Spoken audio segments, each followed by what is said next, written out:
Bien,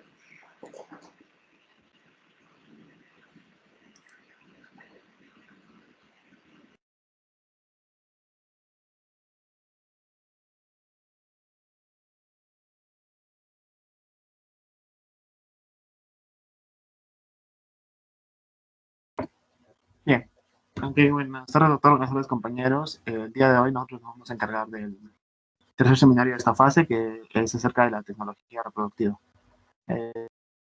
Está a cargo de mí, Miguel Bustamante, mi compañera Rosa y de mi compañera Mercedes. Siguiente diapositiva. Un momentito, por favor. Bien, primero hay que hablar acerca de las condiciones éticas, morales y deontológicas que va a abarcar todo este tema, ¿no? De lo que es tecnología reproductiva, debido a que aquí lo que se va a manipular prácticamente son estadios embrionarios para finalmente lograr que se obtenga un producto. Y esto va a incluir tres cosas: una cuestión moral pura, una cuestión ético-jurídica que va a vincular a lo que son las leyes pues, que van a regir los estados en donde se van a desarrollar este tipo de prácticas y hasta qué punto van a estar limitadas o van a estar permitidas, y lo que abarca la cuestión ético-profesional, ¿no? Del personal de salud que va a atender a las pacientes y va a lograr pues que esos puedan llegar a cumplir sus expectativas, en este caso de poder formar familias, por ejemplo. En cuanto a la cuestión moral pura, previamente va a abarcar dos concepciones: una que tiene justificación religiosa o está basada en alguna autoridad moral. Básicamente, hablando de la realidad nacional, en este caso de Perú, va a estar mucho más arraigado con lo que es la justificación religiosa, ¿no? Porque hablamos de un país que en más del 80% va a ser católico. Entonces, por lo tanto, va a ser conservador y va a oponer cierta resistencia a hablar de estos temas con fluidez, salvo algunos que sí van a ser aceptados, como vamos a ver más adelante. Y las otras que son las concepciones morales con justificación racional, ¿no? Hasta qué punto es discutible o no aplicar estas técnicas. Bien, siguiendo con este tema, hay que tener en cuenta que existe hay que definir, mejor dicho, el estatus moral del embrión. Sí, hay que saber si es una persona o no lo es, y también si básicamente, ¿qué es lo que engloba referirse a un embrión? Si podemos referir, en este caso, que no se refiere simplemente a un conjunto de células, sino que tiene el potencial de convertirse en una persona debido a ciertas circunstancias. Entonces, aquí hay para hablar largo y tendido. Hay que encarar primero lo que es la cuestión del estatus moral del embrión como una cuestión básicamente o netamente moral. La pregunta que habría que hacernos en este caso es si un embrión in vitro o un preembrión también conocido es una persona o no lo es, ¿no? Entonces, la pregunta, a pesar de la apariencia, es básicamente un aspecto normativo. No es una pregunta que se va a poder resolver con facilidad o que la va a poder definir la medicina o la ciencia en general. En este caso sería la biología. No vamos a poder observar embriones y a través de ellos vamos a poder resolver si es una persona o no. Básicamente, ¿por qué? Porque el concepto de persona es un concepto moral y es un concepto normativo, que básicamente significa poseer un conjunto de derechos. Entre ellos, el principal sería el derecho a la vida. Entonces, esta pregunta es sin duda general y merece más espacio del que en este momento voy a poder hablar, ¿no? Entonces, el tratamiento que en este caso le voy a dar a este tema es un poco más esquemático. Hay que seguir el método, básicamente, en el cual las opiniones morales deben ser conscientes y hay que hacer un buen test para esas opiniones. Precisamente, hay que tener un concepto bien definido en cuanto a lo que se definiría un embrión. Entonces, un embrión, básicamente, si es que hablamos del aspecto técnico, del aspecto biológico, eh, no posee un valor netamente moral. ¿Por qué? Porque basado en ciertas condiciones, este se va a llegar a perder y no llega a desarrollarse una persona como tal. Sin embargo, hay que tratarlo con mucho respeto y con bastante importancia, porque dadas ciertas condiciones favorables, sí puede llegar a tener las condiciones de llegar a convertirse en un ser humano, y en ese caso, pues sí gana todos los derechos que le va a otorgar la legislación de cada estado, ¿no? En este caso va a estar protegido bajo los derechos humanos. Bien, hay principios que no van a ser negociables respecto a este tema. Básicamente es el respeto y la defensa de la vida humana desde su concepción hasta su fin natural, que en muchos casos se va a ver alterado debido a estas técnicas, porque pueden haber, por ejemplo, embriones que van a lograr ser implantados y que van a desarrollarse, ¿no? Y que durante la gestación o en meses ya de término pueden llegar a perderse. Entonces aquí ya se ve interrumpido y se ve alterado su fin natural. Y además que no es un tema pues tan simple porque se está jugando con, como he dicho nuevamente, con seres que pueden llegar a convertirse potencialmente, posteriormente en seres humanos, en personas. Y el otro tema que tampoco es negociable es la familia. Básicamente aquí es el valor de la vida humana y los aspectos éticos que van a estar relacionados a todo lo que es la regulación de la fertilidad humana y que es variable. Depende mucho de cada estado, el estado donde se practique. En este caso es diferente en Estados Unidos, es diferente en Perú, es diferente en Argentina. Entonces va a variar de acuerdo a la realidad de cada país.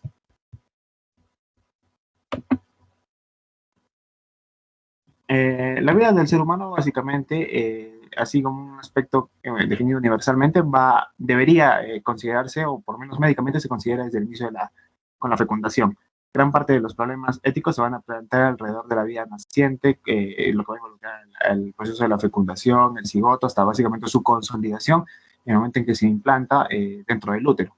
La vida humana, como hemos dicho, tiene tal dignidad que únicamente merece ser iniciada. Eso ya es como una concepción más tradicional, ¿no? En la relación de amor de un hombre y una mujer mediante el acto conyugal, en este caso mediante relaciones íntimas coitales, y que estas se van a ver pues subyugadas o van a pasar a segundo plano cuando se van a poner en práctica estas técnicas, ¿no? Que van a buscar la concepción. Básicamente aquí ya hablando desde un punto católico, como sería nuestra realidad, la Iglesia Católica excluye las técnicas de fecundación artificial que van a sustituir el acto conyugal. Sin embargo, va a permitir aquellas que van a aumentar las probabilidades, por ejemplo, de que se logre la gestación, se logre el desarrollo de un producto con la ayuda de la medicina, más no apoya el hecho de realizarla esto como un método artificial, no un método in vitro. Y bueno, es un tema aparte, pero que considero que es muy importante y lo estoy poniendo que dentro de las consideraciones en el tratamiento, por ejemplo, que esto básicamente va a ser aplicado en las parejas estériles, ¿no? Que van, no, por medios naturales no van a lograr fácilmente la concepción. Entonces ahí es donde va a entrar el apoyo de la tecnología y de la medicina. Básicamente, este tipo de pacientes tienen derecho a la información y a un contenido adecuado, considerando siempre los principios éticos de la información y la comunicación. Siempre debe haber para todo ese tipo de procedimientos un consentimiento informado de por medio. Ese tipo de procedimientos requieren sí o sí un apoyo psicoemocional al paciente, en este caso no solamente a la mujer, sino también al varón, es decir, a esta pareja de padres, a esta familia. Siempre se debe guardar la confidencialidad de vida, debido a que no es un tema que se pueda hablar abiertamente. Eh, entonces, en el trato con la pareja, porque en este caso es un tratamiento con la pareja, siempre debe estar por medio de la confidencialidad y el hermetismo. Siempre debe haber ética en la prescripción. Aquí básicamente se refiere, ¿no?, a que no se puede tratar este tipo de temas con un objetivo netamente monetario, sino que se debe buscar ayudar a que la pareja pueda lograr la felicidad por medio de la concepción de un hijo, pero siempre en la mejor de las condiciones y sin necesidad de agrandar o aumentar los costos, sino simplemente brindar las mayores facilidades que se les pueda dar. Y el otro aspecto que no hay que dejar de lado es que está prohibido, pues en este caso, obviamente, la discriminación, ¿no?, respecto al problema que va a quejar a los pacientes y por lo cual están recurriendo a este tipo de técnicas. Bien, ahora ya dejando lo que es el aspecto moral, quiero hacerlo breve. Vamos a hablar ya de las técnicas propiamente dichas que se aplican actualmente dentro de la tecnología reproductiva. Entonces, dentro de las más conocidas tenemos a la clonación. Y primero me gustaría definir qué es clonación. Básicamente es una variedad de procesos que van a usarse para producir copias genéticamente idénticas a un ente biológico, que es el que va a dar origen al otro ser que va a ser clonado. El material que se va a utilizar es un material copiado que tiene la misma composición genética que el original del cual se ha extraído pues, esta información para producir el clon. Y básicamente a lo largo de nuestro se han clonado diversos agentes, diversos materiales biológicos, entre ellos genes, células, tejidos e incluso organismos enteros, ¿no? En este caso, el más conocido es el de la oveja Dolly. Pero en el aspecto de la tecnología reproductiva, vamos a ver que sí se aplica de cierta manera lo que es la clonación. En el campo médico en sí, sí se practica mucho, sobre todo en Estados Unidos y en Europa, que es la clonación de tejidos, que ya es una técnica que actualmente se aplica. Y básicamente, en palabras simples, para definir todo este proceso súper complejo, la clonación es el método por el cual se consigue de forma sexual copias idénticas de un organismo, célula o molécula que ya ha sido desarrollado. Dentro de los tipos de clonación, algunos dicen que está mal llamado este término porque la clonación en sí es la copia idéntica, ¿no? Pero vamos a hablar de dos técnicas en todo caso que se van a aplicar, que es la clonación por transferencia nuclear celular y la clonación por gemelación. Respecto a la técnica de clonación por transferencia nuclear celular, simplemente significa que se va a extraer la información de un ser y a partir de ella se va a construir un nuevo ser. Mientras que la clonación por gemelación se va a lo largo del proceso del desarrollo fetal, va a haber un momento en el que vamos a tener células idénticas. Entonces, muchas de ellas tienen la potencialidad de crear un nuevo ser. Se extraen ellas, que son genéticamente idénticas en cierto momento de la gestación, y se van a implantar, por ejemplo, en diferentes madres, en diferentes personas que quieren poder dar a luz, ¿no? Entonces, se les coloca estas células y que cada una tiene el potencial de desarrollar un organismo diferente. Entonces, a partir de ellos, pues se produce la clonación por gemelación, porque todas estas células tienen la misma, todos los seres que vaya a dar origen al final deberían ser genéticamente idénticos, salvo las mutaciones que se puedan dar, sobre todo por injerencia del medio ambiente, ¿no? Y también del ambiente donde se vayan a desarrollar. Pero en cuanto a la información probablemente que ellos deben contener es genéticamente idéntica. Y aquí, desarrollándolas a más profundidad, tenemos la clonación por transferencia nuclear, que básicamente, como dice aquí la diapositiva, consiste en introducir el material genético de la célula a clonar en un ovocito, o también llamado ovocito, que es la célula germinal que va a participar en el proceso de la reproducción. En este caso, el ovocito vamos a hacer referencia a lo que es un óvulo inmaduro, que va a ser de la misma especie que va a estar previamente enucleado. ¿Qué significa? Que a este ovocito se le va a retirar la información genética, ¿sí? Entonces, a ese se denomina ovocito enucleado y en él se van a colocar un nuevo núcleo del organismo que nosotros queramos reproducir o queramos crear. ¿Sí? En términos simples, tenemos dos células, a una de ellas le quitamos el núcleo, esta obviamente tiene que ser una célula germinal con potencial de reproducción, le quitamos el núcleo y le colocamos un núcleo con la información que nosotros queremos reproducir. Entonces, básicamente, mediante impulsos o estímulos químicos, lo que se logra es que éste empiece su proceso pues, de reproducción celular y finalmente de origen al ser o al objetivo que queríamos crear. Básicamente se divide en tres etapas. La primera es la nucleación del ovocito, que es eliminar el material genético del ovocito receptor, que es el que va a recibir la información. Luego la transferencia del núcleo, que les hablaba de este núcleo debe tener la información que nosotros vamos a querer. Esto básicamente se hace mediante técnicas como fusión de cariosoma, por electrofusión o por microinyección, que son técnicas adicionales que en este caso son muy complejas, entonces básicamente estamos yendo a lo básico, ¿no? Lo que hay que entender. Y finalmente es la activación del ovocito que, como les decía, requiere estímulos químicos, obviamente con tecnología de punta, que van a permitir inducir a que se pueda producir ya la reproducción. Acá vemos una imagen, básicamente para graficar lo que les he explicado. Tenemos un óvulo que no ha sido fecundado, al cual se le practica el proceso de nucleación, se le retira el núcleo y vamos a ver pues, que simplemente queda un citoplasma. Y por otro lado tenemos una célula diferenciada, que es la célula que nosotros quisiéramos replicar, que quisiéramos producir la clonación.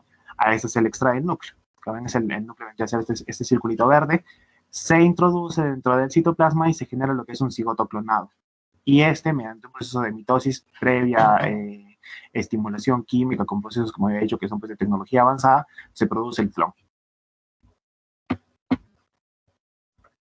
Aquí vemos otra imagen, en este caso ya para ejemplificar, en el caso de un ser humano, vemos nuevamente el ovocito inmaduro al cual se le retira el núcleo. En este caso se junta con la información genética de el organismo que queremos reproducir, lo insertan y ya posteriormente mediante estímulos se genera nuevamente el cigoto clonado, que es la tercera etapa, y pues mediante los impulsos de la estimulación se convierte en el embrión clonado y posteriormente tiene el potencial de desarrollar un bebé clonado. Esto en la actualidad no se realiza, no es una técnica que se aplica al ser humano, en este caso es como que el fundamento teórico de lo que se podría hacer, pero debido a las múltiples implicancias morales, legales y como he dicho de la propia moral del personal que lo atiende, no es que se ponga en práctica. Existe en la teoría, sí se aplica para otros términos, para reproducir tejidos, para reproducir otro tipo de elementos, pero no se aplica para seres humanos. Sí, pues mediante esta técnica se logró, por ejemplo, obtener a la oveja Dolly. Fue así mediante este método. Pero como es un fundamento teórico de lo que podría pasar o que sí se podría llegar a obtener un bebé clonado, ¿no? Entonces, esa es la técnica. Y la otra que vamos a ver es la que sí se aplica en la actualidad hacia los seres humanos, que es la clonación humana reproductiva por gemelación. Como dice la diapositiva, se obtiene un cigoto por fertilización in vitro, y cuando se tiene dos o más blastómeros, que son básicamente los que tienen misma información genética en cierto momento de la gestación, se van a implantar en úteros distintos. La herencia nuclear y mitocondrial, como les había repetido en la introducción a las diapositivas, es similar, de hecho es idéntica, salvo aquellas mutaciones que van a ocurrir posteriormente durante el proceso, ¿no? Que tienen que ver más que todo con el medio ambiente y con el entorno donde se van a ir desarrollando. Aquí vemos el esquema del óvulo, pues obviamente, acá se le retira el núcleo, aquí vamos a ver lo que son las blastómeras, se van dividiendo durante el proceso de una gestación normal. Va a haber cierto momento en el que todas esas van a ser células multitotipotenciales, que van a tener el potencial de desarrollar organismos distintos, y son en ese momento que se retiran y se van a implantar en diferentes úteros, ¿no? Y aquí es en cada entorno, en cada receptora diferente, se van a ir desarrollando diferentes individuos que al haber sido creados por un mismo origen, es decir, la unión de un espermatozoide y un óvulo común, van a dar origen a seres pues, genéticamente idénticos, salvo las alteraciones que se vayan dando a lo largo de la reproducción y durante su desarrollo postgestacional. Aquí ya es para abarcar la ética de los motivos de clonación, ¿no? Porque cada técnica tiene pues, sus aspectos que son discutibles. ¿En qué casos, por ejemplo, se podría aplicar la clonación o que debería ser aceptada? Por ejemplo, la infertilidad primaria, es decir, aquellas parejas que no pueden tener hijos y que no involucra causas patológicas, porque aquellas causas patológicas podrían, muchas de ellas, ser resueltas mediante técnicas con toda la, bueno, el término redundante valga la tecnología que tenemos en la actualidad, sí se podría lograr resolver. Pero aquellas que a pesar tienen motivos idiopáticos, causas idiopáticas de enfermedades que no van a permitir la reproducción, pues en ese caso sí debería ser aceptado, ¿no? Y básicamente su aspecto discutible va a estar más que todo relacionado al aspecto ideológico religioso. Más que todo aquí lo que interviene es la religión que puedan tener, ¿no? Las personas, y eso va a determinar el grado de aceptación o no hacia las técnicas con las que se dispongan. Luego tenemos el otro fin, que sería la obtención de individuos con fenotipo determinado. En este caso, el aspecto discutible sería la violación al principio de autonomía, ¿no? Que una persona ética sería, en este caso básicamente hace referencia a crear un individuo ideal, ¿no? Entonces, cuando, por ejemplo, muchas personas van a consulta con el ginecólogo y luego van haciendo consultas ya con especialistas en reproducción, que buscan un ser ideal, que no tenga enfermedades, que no tenga todo, y tratan de hacer un filtro que deje pues a un organismo ideal. Y aquí básicamente lo que se está violando es un proceso normal de variabilidad genética que se debe dar, ¿no? Entonces, ese es el aspecto discutible bajo el cual, por ejemplo, podría estar en tela de juicio lo que es la clonación. Luego tenemos lo que es la reproducción obligada por infertilidad generalizada de la humanidad. No un caso extremo. En el caso, por ejemplo, de que se perdería la fertilidad de los seres humanos y no tuvieran el potencial de reproducirse sexualmente, pues aquí la clonación ya dejaría de ser un problema ético, porque sería una necesidad mundial de que no se pierda la especie, ¿no? Entonces, en esos casos, por ejemplo, estaría justificado los motivos de clonación al libre albedrío. Y la otra es la que tiene que ver básicamente con la terapia con células somáticas, que va a convertir al embrión humano en un órgano generador de células sin su consentimiento, y en este caso viola el respeto a la autonomía y la justicia, ¿no? Porque aquí ya es una manipulación externa y que va a buscar decidir o no entre un ser y otro.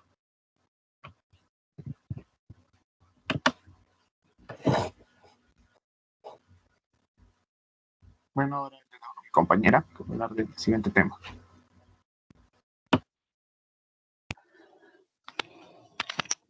Ya. Bueno, ahora voy a hablar un poco de lo que es la fertilización in vitro. Vamos a tener en cuenta en primer lugar que va a existir la infertilidad en aproximadamente un 15% de las parejas.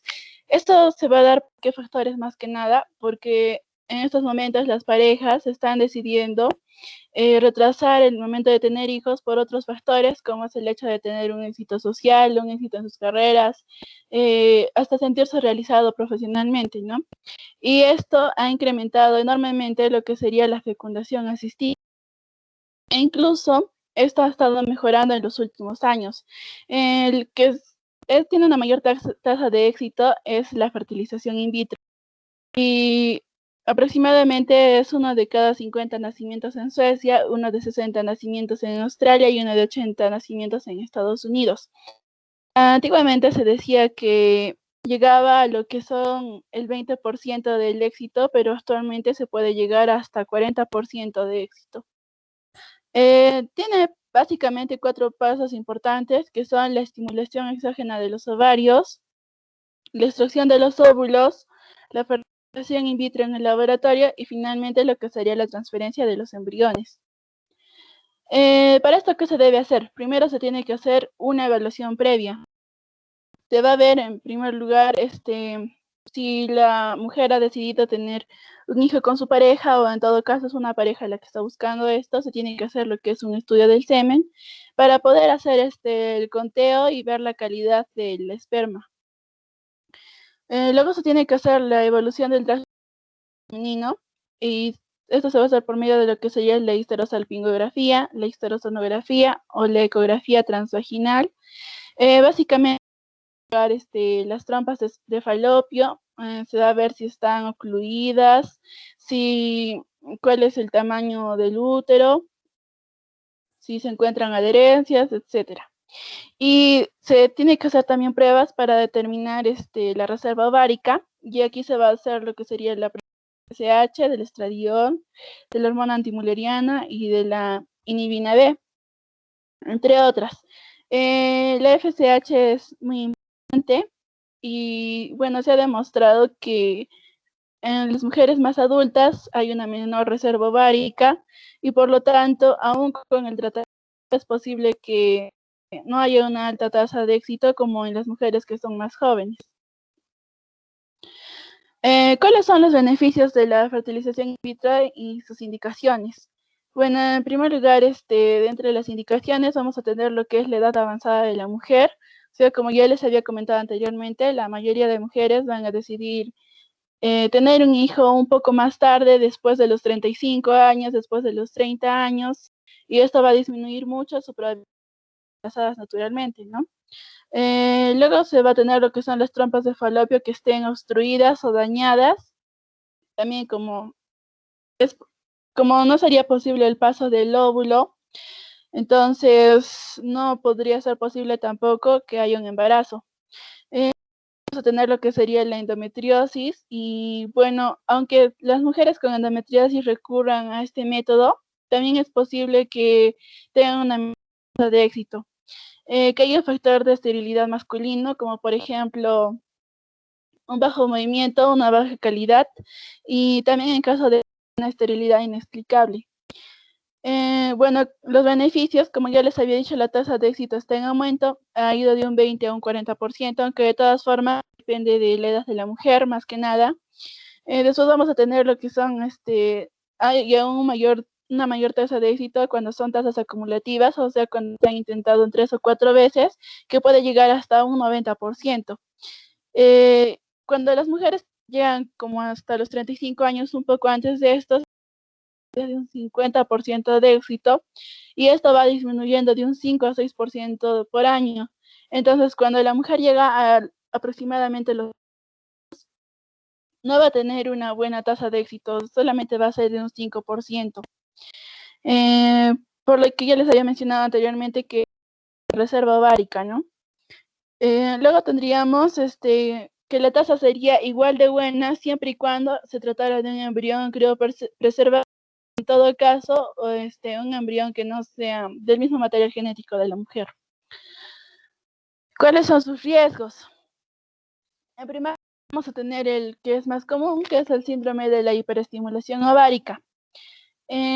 Como se va a estar dando medicamentos a la mujer para que produzca una mayor cantidad de folículos, entonces es posible que la mujer tienda a retener como que sería mucha más agua y esto va a generarle lo que sería el dolor abdominal, ascitis y la congestión ovárica junto a la sensación de que hay como una presión.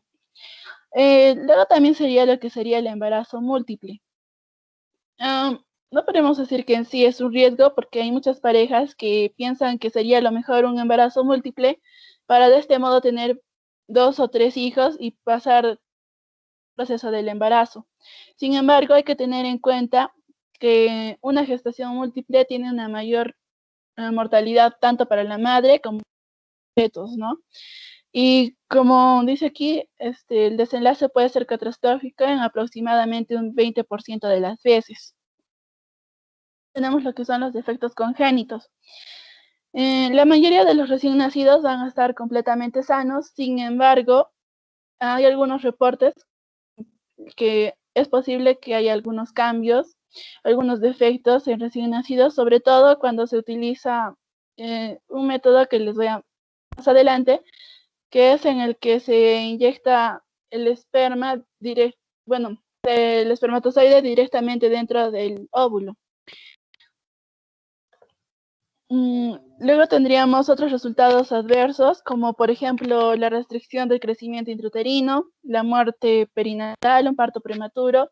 Los bebés tienden a tener un menor peso y además que se puede generar problemas como la preeclampsia, diabetes gestacional. Ahora vamos a pasar a la técnica en sí. Como ya les había mencionado, el primer paso es la técnica para inducir la ovulación, que queremos que haya el mayor número posible de folículos. ¿Y cómo se valora esto? Con el tratamiento con las hormonas sintéticas. En primer lugar, lo que son los medicamentos para la estimulación ovárica, para que se produzca una mayor cantidad de folículos, como ya les había mencionado. Luego de que ya se han formado los folículos, se van a hacer lo que sería darle medicamentos para la maduración de los ovocitos. ¿Cuáles son los medicamentos que se le van a dar? Se le pueden dar las gonadotropinas humanas. Y después de esto vamos a tener que darle lo que serían los medicamentos para prevenir que haya una ovulación prematura, porque en todo caso ya no podríamos utilizar estos ovocitos, ¿no? Luego, esto siempre se tiene que estar evaluando por medio de lo que es un ultrasonido transvaginal. Si no es posible por eso, sería por un ultrasonido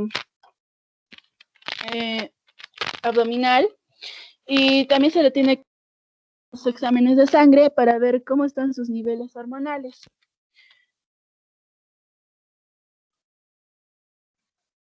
Luego va que sería el retiro de los óvulos, la recuperación de los óvulos o la punción folicular. Esto se va a valorar por medio del aspirado folicular. Generalmente la paciente se va a hacer en el consultorio, la paciente va a estar entre lo que sería una sedación y se va a usar el sonido para ver dónde están los folículos y se insertará una aguja desde lo que es la vagina hacia el ovario y se succionarán los óvulos y folículos, ¿no? Entonces este procedimiento puede durar 20 minutos y se va a repetir también con el otro ovario. Algunas veces se puede utilizar la laparoscopia, en el cual se daría el ingreso por el ombligo. Después de que se haya hecho este proceso, la paciente puede tener lo que serían calambres o presión, ¿no? Y una vez que se retiren los óvulos, estos se van a poner en un medio de cultivo. Lo que sería ya en sí la inseminación artificial o la fertilización. Y en esto vamos a tener dos métodos. En primer lugar, vamos a tener la inseminación convencional, que digamos de alguna forma sería un poco más natural, porque lo que se va a hacer es que en el medio de cultivo van a juntar los espermatozoides y a los óvulos sanos, o los que se hayan elegido que parezcan que son tres, ¿no? Y cuando estos se junten, se va a producir lo que sería la unión de los dos, por lo tanto la fertilización y la producción de embrión. Después, como segundo método, tendríamos lo que es la inyección intracitoplasmática de espermatozoide, o ICS, que es la técnica que les había mencionado anteriormente, que es en la que se inyecta un solo espermatozoide saludable directamente dentro del óvulo. Esto generalmente se va a realizar cuando la calidad del espermatozoide o la cantidad de los espermatozoides sea muy baja, o si anteriormente con un proceso de inseminación convencional esto haya fallado. Después vamos a tener dos cosas que se pueden utilizar para ayudar a que haya una mejor implantación. En primer lugar, tendríamos lo que sería la eclosión asistida. Existe lo que se llama la zona pelúcida alrededor de esas nuevas. Y esta zona pelúcida tiene que romperse para que el embrión pueda unirse al útero de la madre. Sin embargo, existen, por ejemplo, en caso de lo que son los embriones criopreservados, como han sido congelados, esta zona pelúcida puede ser un poco más y eso bajaría un poco el éxito, ¿no? En cambio, si ya se hace la eclosión asistida, que sería generar como un pequeño huequito, entonces esto ya sería una gran ayuda para que pueda eclosionar y unirse al útero. Luego tendríamos lo que sería el análisis genético preimplantacional, y esto está muy discutido porque tomando aspectos éticos sería como escoger, ¿no? Por ejemplo, aquí dice que se tendría que analizar para detectar enfermedades genéticas, y entonces sería como que si los padres, por ejemplo, podrían ver que el embrión o el niño va a venir con una enfermedad genética, podrían preferir no tenerlo. Sin embargo, esto sería como que muy poco ético y por lo tanto no es muy ofrecido en la mayoría de lugares que se hacen estos procedimientos.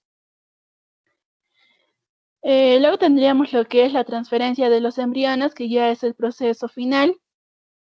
Y esto se va a dar luego de 3 a 5 días luego del retiro y la fecundación del óvulo. En este momento se va a utilizar lo que sería una sonda que contiene, y una aguja al final de la sonda que va a contener lo que serían los embriones, ¿no? Y estos se van a dirigir hacia lo que sería el útero. Si así se ha decidido, se puede colocar más de un embrión, además también para asegurar un poco lo que sería el éxito. Y después los restantes se pueden congelar o criopreservar si es que así la pareja lo desea. Y si hay éxito de esto, los embriones se implantan de 6 a 10 días después de la obtención de los óvulos.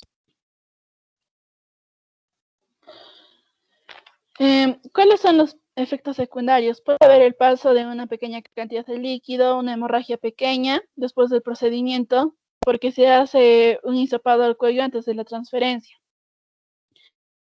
Puede haber sensibilidad de la mama, más que nada por los medicamentos que se le han estado administrando para que genere la ovulación. Del mismo modo, la hinchazón leve, los y a veces estreñimiento. ¿Qué se hace después? Bueno, una vez que se le haya hecho la transferencia de los embriones, esta tiene que empezar a tomar lo que serían las pastillas de progesterona por aproximadamente 8 a 10 semanas luego de la transferencia. Pero 12 a 14 días después de que la mujer haya tomado una prueba, después de que se le haya hecho la transferencia, la mujer tiene que regresar nuevamente al hospital para que se le pueda hacer una prueba de embarazo. Si no hay embarazo, la mujer tiene que retomar la progesterona y probablemente la menstruación regrese una semana después de esto. Luego, si tenemos un embarazo, entonces ya se pasa a lo que sería el obstetra, el ginecólogo, para que haga el seguimiento convencional. Y bueno, luego tendríamos los factores que pueden ayudar a que se dé mejor el embarazo. Por ejemplo, tendríamos lo que es la edad de la madre, preferencia que sea entre los 35 años. Después tendríamos que los embriones sean más desarrollados. Mientras más días tengan los embriones, es mejor su implantación. Que haya habido un antecedente de embarazo. Si la mujer ya ha estado embarazada antes, es muy posible que con la fertilización pueda quedar embarazada. Luego que se sepa la causa de infertilidad y que no sea tan relacionada a ella, como ya les había dicho. Si la mujer sufre de endometriosis, es muy posible que, aunque siga este procedimiento, no pueda quedar embarazada. Y luego tenemos el estilo de vida, sobre todo que la mujer sea fumadora. Si la mujer es fumadora, es posible que tenga menos desarrollo de los óvulos, y no solamente eso, sino que tiene un mayor riesgo de lo que sería un aborto. Ahora vamos a pasar al otro tema, que son las células madres. Es un tema más nuevo, por así decirlo. Recién se ha estado estudiando desde el 2006, que fue la primera vez que se publicó el uso de las células madres como ayuda para la reproducción asistida. Y bueno, ¿qué son las células madres? Las células madres son células troncales, que tienen una capacidad de dividirse indefinidamente a través de lo que sería la mitosis, y se puede diferenciar en diversos tipos de células. Bueno, además de eso, pueden autorrenovarse. ¿Eso qué quiere decir? Que de una célula madre que se puede dividir, pueden salir las madres con la misma capacidad pluripotencial. Y bueno, esto puede ser indefinidamente siempre y cuando las células madre tengan sitio para crecer, ¿no? Tenemos 4 tipos de células madres. Las células madres embrionarias, las células madres adultas, y que se van a dividir en 2, que son las células que se encuentran en los fetos, que se van a encontrar en el cordón umbilical, y las adultas que se van a encontrar en el cerebro, piel, córneas, bueno, en general en todo el cuerpo, ¿no? Y luego vamos a tener las células madre pluripotentes inducidas, que son las más importantes para este caso, que vamos a estar empleando.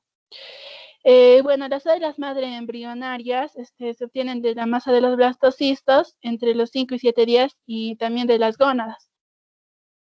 Esas son pluripotenciales y van a generar las 3 capas que ya conocemos, que son el ectodermo, el mesodermo y el endodermo.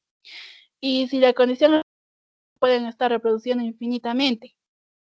Luego tendríamos lo que son las células madres adultas, y esas, bueno, van a producir todo lo que son los órganos, y las que se han estudiado más son las que se conocen de la sangre, de los huesos y de los intestinos. Luego tendríamos lo que son las células madres pluripotenciales inducidas. Estas son células somáticas, mesenquimales, o sea que ya son células maduras y diferenciadas, que por un proceso de cambio van a ser inducidas a transformarse nuevamente en células madres pluripotenciales. O sea, es como que muy nuevo, como ya les estaba diciendo, pero es importante. Bueno, eso es lo que les estaba explicando de las células pluripotenciales inducidas, que se producían a partir de las células ya maduras. O sea, por ejemplo, tienes una célula de tu piel y esa célula puede transformarse nuevamente en una célula que puede dar vida a otros tipos y estirpes celulares. Bueno, en el 2006, por un señor que ganó el premio Nobel de ese año de Medicina y de Fisiología, que se llama Shinya Yamanaka, que generó lo que sería la reprogramación. Por este medio se utilizaban las células diana, que eran los fibroblastos de ratón, como genes a los previamente identificados, como expresados en las células S, y como vehículos o vectores, los retrovirus. Y estos retrovirus que codificaban 4 genes, que eran la O3, cuartos, la SO2, la CEMI y la KLF4. Y estos generaban el cambio celular, y por lo tanto que vuelva a ser una célula pluripotencial, pero de forma inducida. Sin embargo, todavía no podía producir vida y no podía generar células de los ratones, células adultas, ¿no? Y entonces se llevó a cabo un cambio. En primer lugar, se tuvo en cuenta que el CEMIC era un oncogen, y esto que generaba que hubiera tumores en más del 20%.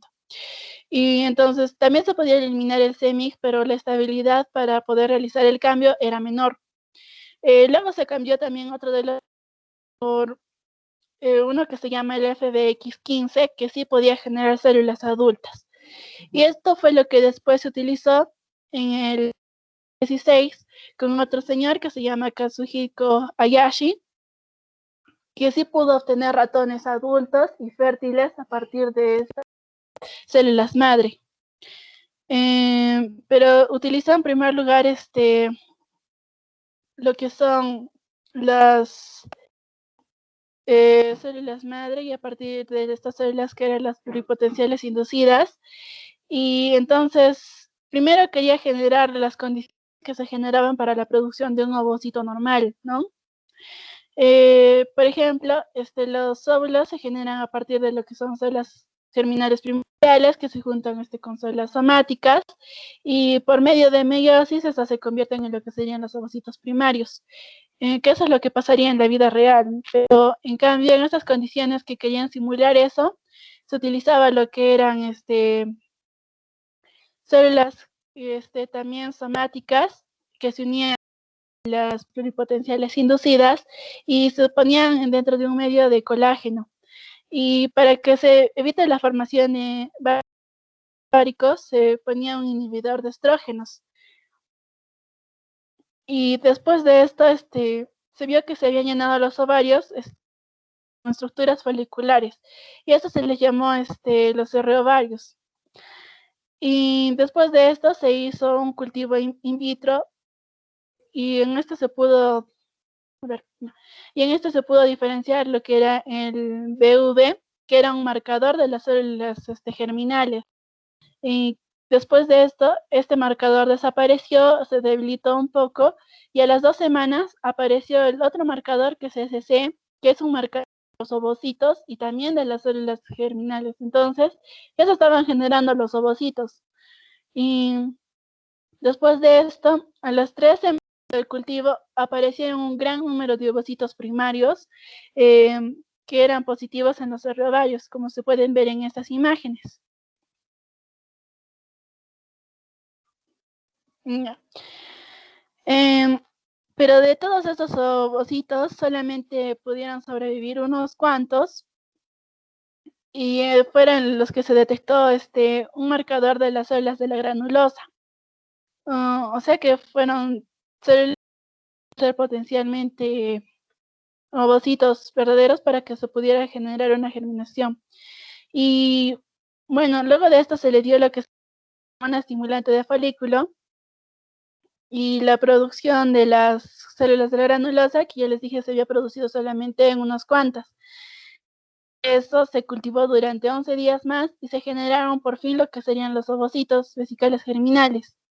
Y eso se puso en una fecundación in vitro, un esperma de un ratón albino, y esto generó finalmente los embriones de ratoncito que se ve acá, en la primera imagen que se encuentra en la parte de arriba.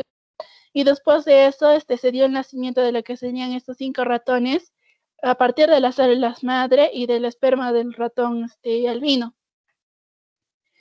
Y estos ratones llegaron a ser adultos y no presentaron problemas y además de todo eso eran fértiles.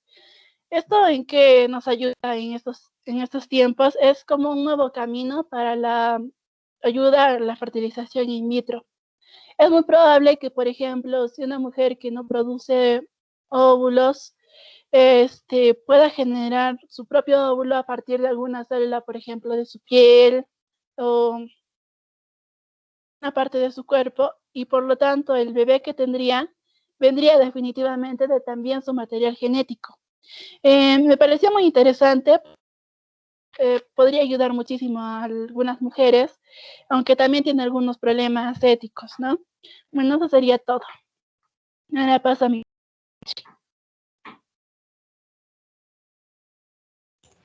Bueno, ahora vamos a ver lo que es inseminación artificial y lo que es el vientre de alquiler posteriormente para terminar la exposición.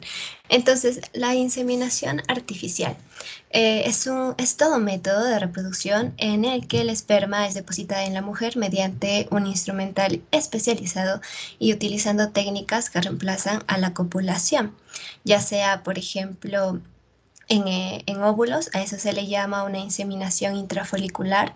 En el útero, a eso se le llama inseminación intrauterina. También puede ser en el cervix o directamente en las trompas de falopio. Por lo tanto, es un tema amplio, pero yo voy a hablar sobre lo básico más que todo. Entre los métodos tenemos métodos simples y complejos.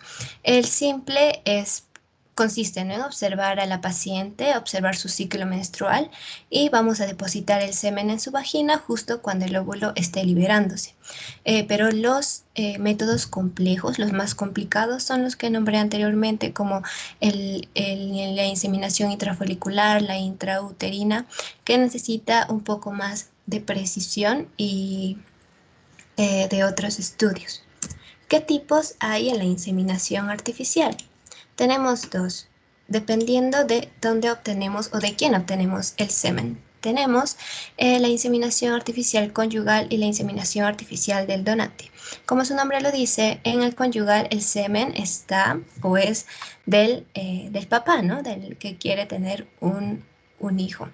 Ahora, ¿cuándo se realiza esto más que todo? Cuando el semen no está totalmente normal en el espermatograma, más que todo, cuando hay factor cervical inhóspito, cuando hay esterilidad de origen desconocido, y también una disfunción sexual, o sea que hay la presencia de la producción de espermatozoides junto al semen, pero no es factible su salida en el acto sexual.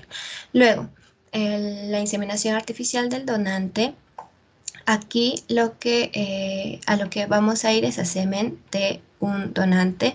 Cuando se realiza esto, en riesgo de transmisión de enfermedades hereditarias de parte del padre, incompatibilidad RH, o mujeres que también deseen tener un hijo y no deseen tener relaciones sexuales, o que no tengan pareja masculina. Por ejemplo, una pareja homosexual más que todo.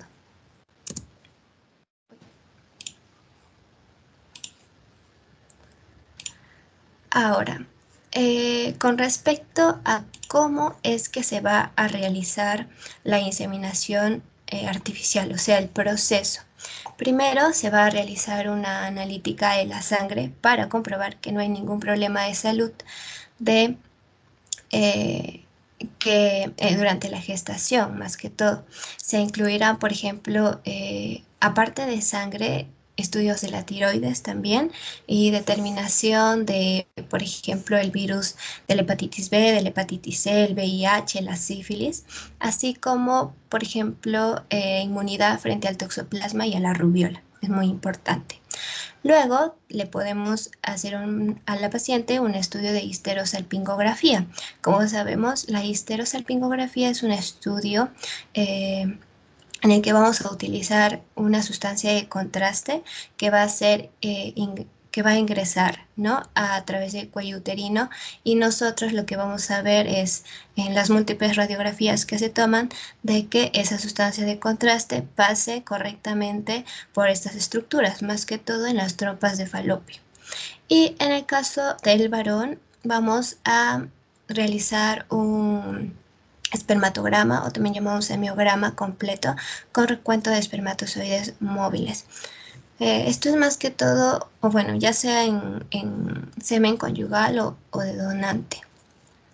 Ahora, el proceso tiene varios puntos, como estarán viendo: estimulación ovárica, inducción de la ovulación, capacitación del semen, inseminación artificial y el apoyo a la fase lútea. Es muy similar a lo que es la inseminación in vitro, pero como acabo de nombrar, eso tenemos que ver antes de continuar con en sí el proceso de gestación, de inseminación artificial. Tenemos que pedir exámenes a nuestra paciente.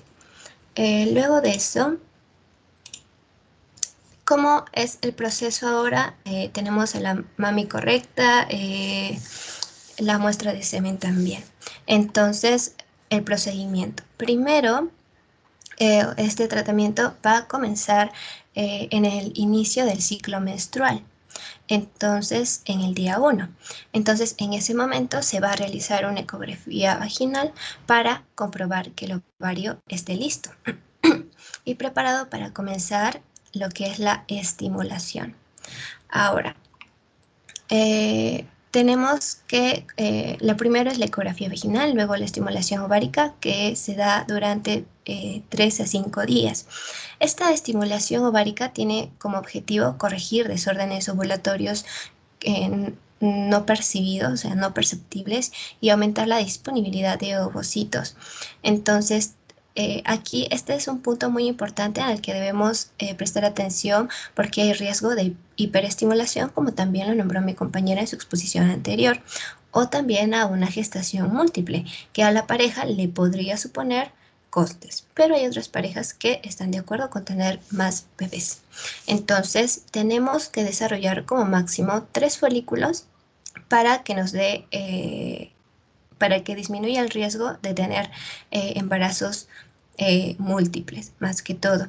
Aquí lo que se coloca a la paciente es citrato de clomifeno o gonadotropinas, más que todo a dosis muy pequeñas. Se ha hecho un estudio y la dosis para evitar embarazo múltiple es de 75 unidades diarias a la paciente.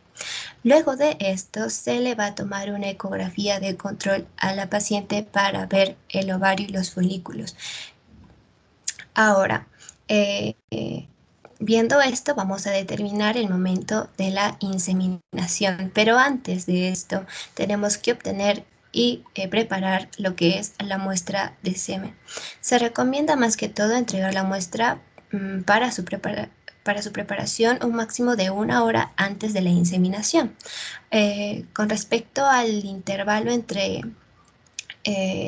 recoger la muestra y la inseminación, se han publicado también otros estudios que podría ser entre 70 a 156 minutos. Ese es el rango.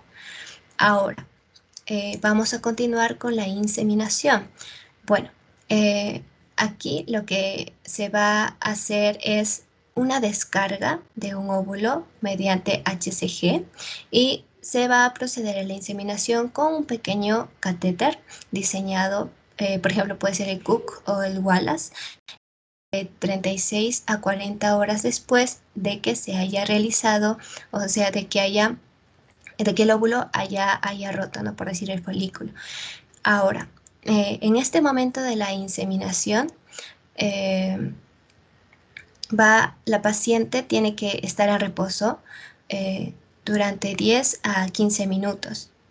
Algunos lo recomiendan, algunos no, pero en un artículo dice que, o bueno, no artículo, en estudios aleatorizados apoyan esta idea de un reposo entre 10 a 15 minutos aumenta la tasa de embarazo.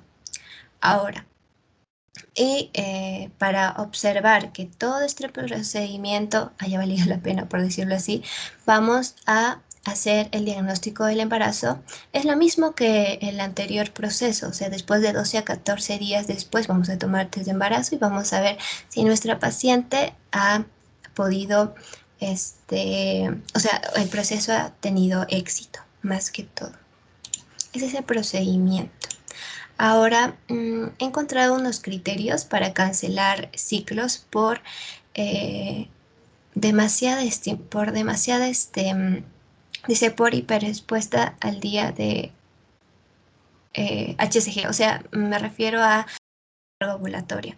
Si nosotros encontramos, por ejemplo, o sea, ¿cuándo vamos a suprimir esta inseminación artificial? Cuando hay más de 2 folículos con un diámetro más de 16 milímetros, cuando un folículo es mayor dice 16 milímetros y otros 2 folículos más de 14 milímetros, o si hay más de 3 folículos muy grandes, más de 16 milímetros, o 5 folículos más de 11 milímetros. Es un punto interesante para acotar en esta exposición.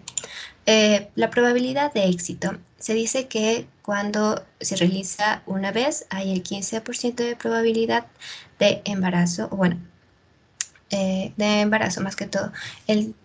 Esto, si lo acumulamos, una tasa acumulativa en 3 intentos podría ser hasta 30%.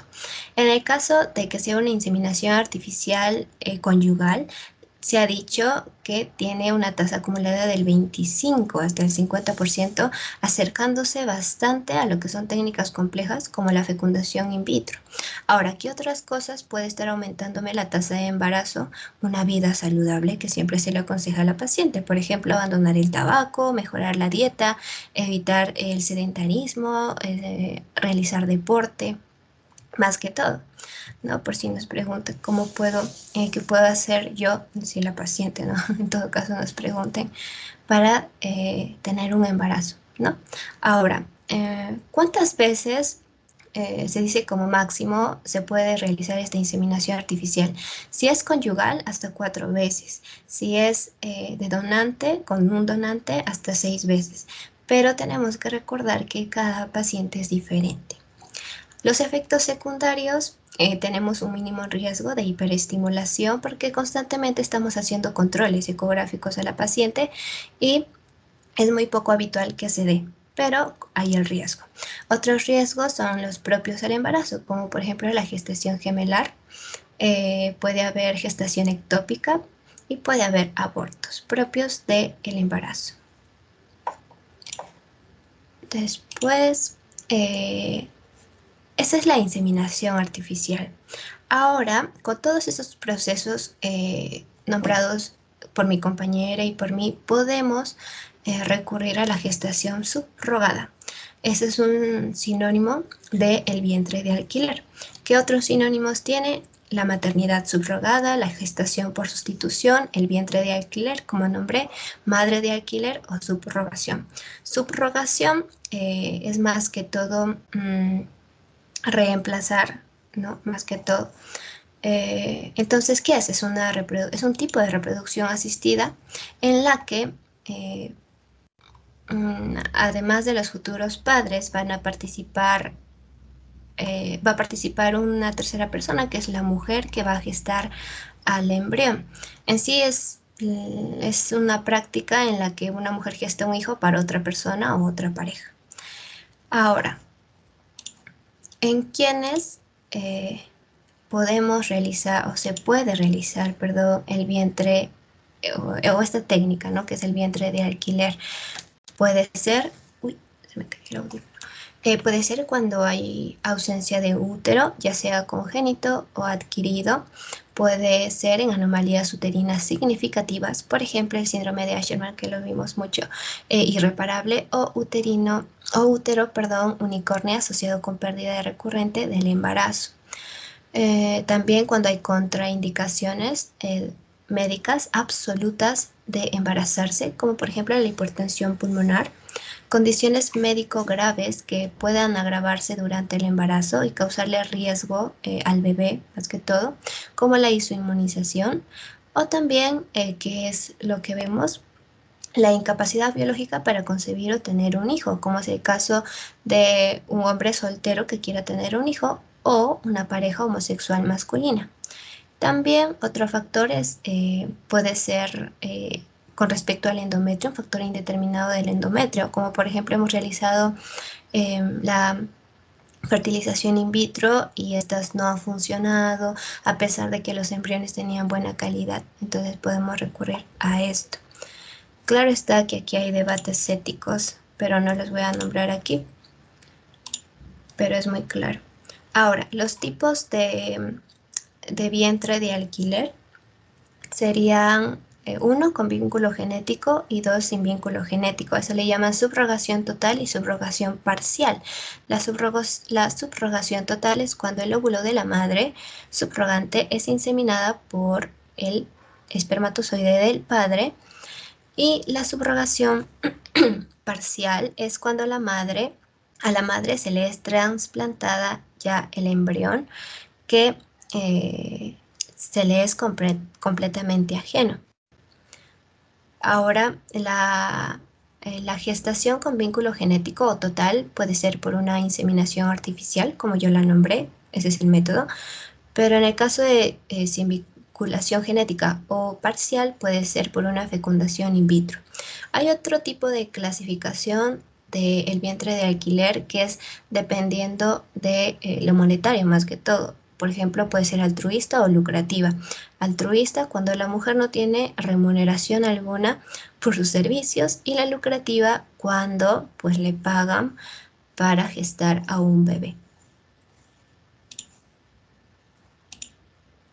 Las condiciones que debe cumplir la gestante: tiene que ser mayor de edad, menor de 35 años, un índice corporal entre 18 a 30. A la paciente se le tiene que hacer una valoración preconcepción, médico y psicológico. También se tiene que hacer la historia general, que evalúe, por ejemplo, si ha tenido hábitos tóxicos. También tenemos que preguntar sobre sus hábitos sexuales y sobre su estilo de vida. La historia clínica médica, que incluyan enfermedades que puedan complicar la gestación, antecedentes de alergias, las vacunas, las medicaciones que ha tomado la paciente, y la evaluación ginecológica y obstétrica, en la cual se deben excluir a las mujeres que tengan más de 5 hijos y 2 cesáreas, porque van a incrementar el riesgo obstétrico más que todo. También se le puede pedir un consejo genético, la analítica del hemograma, grupo sanguíneo, RH, pruebas de coagulación, las hormonas, infecciones de transmisión sexual, serología para diferentes hepatitis, VIH y sífilis, rubiola, citomegalovirus, y también se le pide un cultivo de orina. Todos esos exámenes a la mujer que va a alquilar su vientre, por decirlo así. Luego tenemos, no se mueve esto, a lo que son las ventajas y desventajas que podemos tener. Aquí ya se va más que todo a ética. Por ejemplo, en las ventajas tenemos que los hijos, se puede tener hijos biológicos, puesto que el esperma y los óvulos pueden ser propios, en el caso de una inseminación parcial. De una inseminación parcial, que estoy hablando, de un vientre de alquiler parcial. También es una ventaja para muchas parejas que quieren ser padres y por varios motivos no pueden de forma natural, y no importa la edad de la madre. Bueno, en sí ya hemos visto que sí importa un poco, que alquila el vientre, ya no hay relación genética entre ellos. Puede ser, pero hay estudios en los que limitan la edad más que todo. Y entre las desventajas es de que es bastante costoso y no está en todos los países legalizado. También puede haber conflictos tanto en la pareja como en la madre de alquiler, y pues como nombre no es legal en todos los países. En el caso de Panamá es ilegal, en Perú no se dice si sí ni no, es como no es legal, pero tampoco está penalizada, no está, o sea, no es que no se pueda hacer, está en el punto medio. Uy, le retrocedí. Las tasas de éxito en la subrogación. Tenemos diferentes tasas. La mayor tasa de éxito es cuando se hace una fertilización in vitro por donación de óvulos. Luego le sigue 52% cuando, cuando la fertilización in vitro es con propio material genético. Luego el 37% por embriones, el 26%, y estos dos últimos valores, 26 y 35%, es la tasa de éxito si en caso quieran tener gemelos o en caso de que quieran tener trillizos. Y como les nombré por último, penúltimo, dónde está permitido esta subrogación gestacional y dónde no. Destinos de gestación subrogada en Canadá, en Ucrania, en Estados Unidos, USA, Grecia, Georgia y Rusia. Estos son los países en los que sí está permitido, pero en el cuadro azul pueden ver que está permitido solamente la gestación no mercantil, o sea, no le pagan a las pacientes en Australia, Gran Bretaña, por ejemplo. Países donde está prohibida esta subrogación gestacional: Austria, Alemania, Noruega, Francia, y donde no está bien regulada, Bélgica, Grecia, Irlanda, Finlandia, y aquí también está Perú, más que todo. Y es muy importante hablar de los derechos del recién nacido, porque no solamente los papás van a decidir, ¿no? Por el hijo que van a tener. Por ejemplo, ¿qué derechos tienen? De que los padres subrogados adquieran respecto al recién nacido, producto de la gestación subrogada, los mismos derechos y obligaciones que le nacerían si el bebé hubiera sido gestado en el vientre de la subrogada. ¿Qué significa esto? Que si el bebé está naciendo con alguna deformación, es el bebé como si hubiera nacido de ellos mismos, ¿no? O sea, lo tienen que aceptar. Después, tras el nacimiento, lo tienen que aceptar, lo tienen que cuidar, tienen que cubrir el tratamiento y todo eso. Luego, tras el nacimiento del bebé, la madre subrogante no adquiere ningún derecho ni obligación respecto a aquel. Es decir, que ella al firmar, tiene que firmar un acuerdo, ya no tiene ningún derecho sobre el bebé. También el recién nacido tiene derecho a un acta de nacimiento en la que constarán solo los datos del padre y de la madre subrogada y nunca se hará saber sobre la madre sustituta. Esa sería la exposición de hoy. Espero que les haya informado bastante y Con eso termino todo.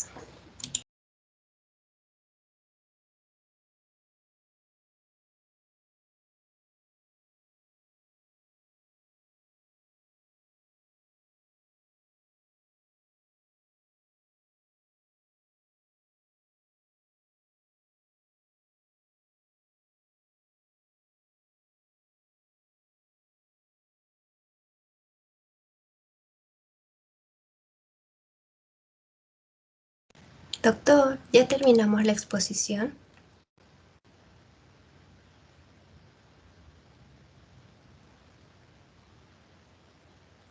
¿Se me escucha?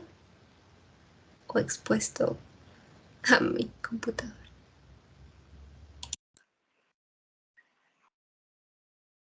Sí, hija, yo te escucho. ¿Qué dices? Ah, ya, doctor, ya terminamos la exposición. Hemos terminado con vientre de alquiler. Una cosa quiero hacerles, una pregunta quiero hacerles a todos ustedes. Está bien la exposición. Para ustedes, ¿cuándo empieza la vida del ser humano? Es una pregunta personal. O según, por ejemplo, la ley. Es una pregunta personal. Porque si hablamos de Claro. la ley, ¿cuándo dice que empieza? Habla de la ley. ¿Cuándo dice la ley que empieza la vida en el ser humano? ¿Qué dice la ley? Si no me equivoco, y espero no equivocarme, es cuando el bebé ya tiene lo que es cerebro, más que todo, y corazón. O sea que estamos hablando, un ratito por favor, me está llamando un ratito, un minuto. A la doctora.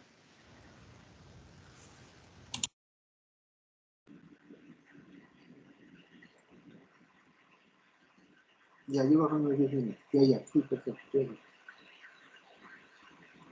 Sí, conozco. A ver, dígame. ¿Qué dice? Ya, me están diciendo que según la Constitución es desde la concepción. Corrijo. Me están diciendo, ¿qué significa concepción? Es decir, cuando el óvulo y el espermatozoide se unen. No. Según la Constitución es cuando se reproduce la implantación. Por eso que viene el problema. ¿Cuál es el mecanismo del... ¿Y sabes por qué te digo eso? Mira.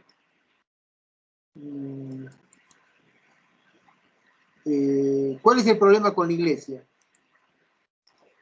¿Cuál es el mecanismo de la T de cobre? El principal mecanismo de la T de cobre. A ver. Evitar la implantación. Ya. ¿Y qué dicen los científicos? Que con la implantación se empieza la vida del nuevo ser, porque puede unirse el óvulo y el espermatozoide y pasarse de frente, como pasa muchas veces y produce un aborto. Entonces, y la iglesia dice que es desde cuando se une el óvulo y el espermatozoide y empieza la nueva vida. Entonces, ¿cuál le creen?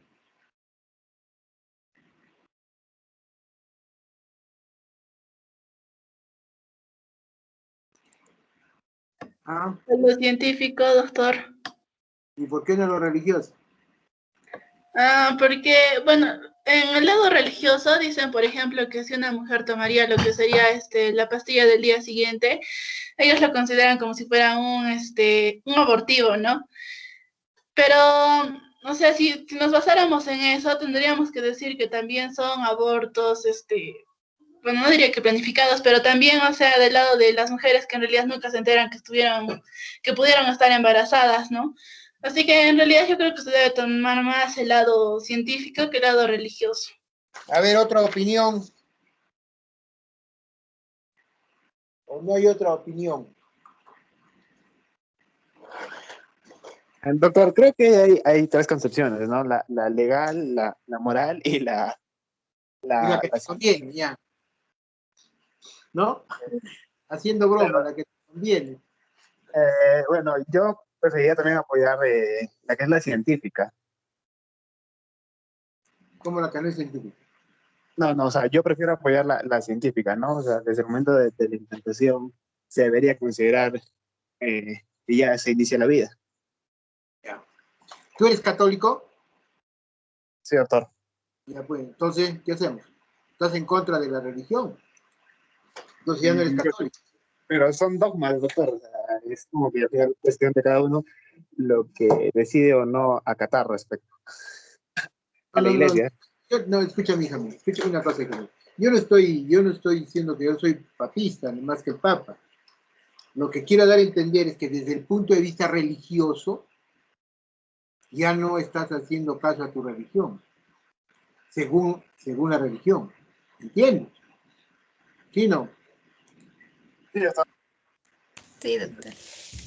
Entonces, por eso les digo, entonces hay muchos, yo creo que todos tienen la razón, ¿no? No por dar la razón, es que son conceptos diferentes que tenemos que ver, pero que definitivamente la religión se puede decir entre comillas, se ha metido mucho, pero que definitivamente tienen que ver ustedes, y eso ya va a su opinión muy personal, a su opinión, que les digo, que ustedes consideren lo correcto, ¿no? Eso es lo más importante que tienen que ver ustedes. Lo demás yo considero que es secundario, que se llama, y que lo importante es que cuando ustedes tomen una decisión para hacer cualquier... Ahora, si hablamos desde el punto de vista religioso, porque no les voy a poder, más que todo, hablar sobre eso, porque sobre lo demás, técnicas, formas y todo ello, existe, solamente se está viendo que ahorita se está ya llegando a unos extremos. ¿En qué sentido? En que se ha visto que algunas personas están haciendo, entre comillas, el mal uso de los fertilización in vitro, la transferencia y X cosas. ¿Por qué? Porque están produciendo gestaciones en personas ya de avanzada edad. Y con la poca experiencia que tenemos eso en el hospital y en otros estudios también que hay, se está viendo que estos pacientes tienen más tendencia a tener niños que tengan preeclampsia, a tener niños con problemas. Entonces, definitivamente, hay que tener mucho cuidado y su convicción personal, independiente que sea religiosa, ¿no? Su convicción personal, qué es lo más correcto o qué es lo menos correcto. Ya chicos, los felicito, ha sido quizás el mejor grupo que me ha tocado y no es porque a todos les digo eso, pero los tres grupos han sido buenos, pero que definitivamente ustedes son un poquito más lectores y discuten un poquito más y eso es reconocible. Por eso los felicito. Ya les mandaré, yo no tengo ningún problema de enviar las notas de seminario y enviarles sus notas personales al correo de su delegada. No se preocupen de eso porque yo creo que sea bueno, sea malo, es un merecimiento positivo o negativo y creo que deben saber lo que han sacado. Chicos, cuídense mucho, estudien todo ello, ¿ya? Lo único que te pido, hija, es que envíame de nuevo los nombres de todos tus compañeros y nada más, ¿ya? Cuídense mucho y sigan estudiando. Y que pasen una feliz Navidad en compañía de la familia. Chao, chicos. Cuídense. Hasta luego, muchas gracias. Feliz Navidad también a Igualmente, usted. doctor. Hasta luego. Listo. Chao, hijos míos. Cuídense. Hasta luego. Gracias.